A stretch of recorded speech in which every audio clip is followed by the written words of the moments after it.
tornado to allow residents to rebuild or remodel with an issued building permit.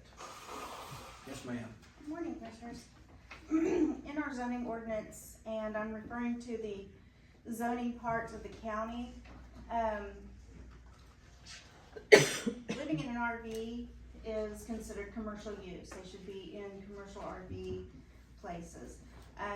With the devastation, I'm just merely asking if those that were affected by tornado in the zoning areas, if they could go ahead and please live in an RV. We do have some circumstances that would work along with them. You would have to have a permit. Permits are good for 2 years. So that could mean living in an RV for 2 years.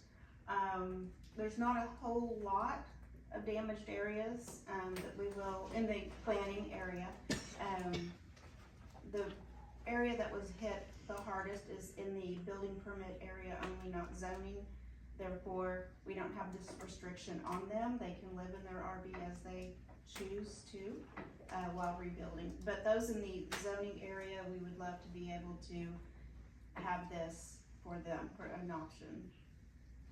You know, even outside, and a lot of my heavily damaged areas outside the planning commission. But in those areas, I'd still like to see, make sure they're inspected and make sure the sewer's hooked up. Yes. And also the electric is hooked up correctly for those mobile homes. Yes. And I know almost everything out there is brand new electric wise, so they're gonna be putting, you know, there are people already living in RVs out there. They've Yes. moved them in there to be able to do that. So, and I know of 3 houses that were torn down over the weekend, so I do know there's quite a few more that are gonna get torn down. John's got a lot of them in town.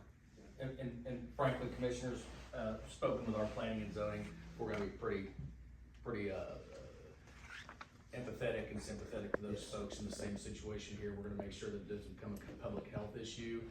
But as sure as I say that, I'll have a call in 2 weeks, somebody will complain about somebody's living in an RV, and I go, well, their house is not there anymore. So, but we've had that conversation, and we're gonna be operating at the same level.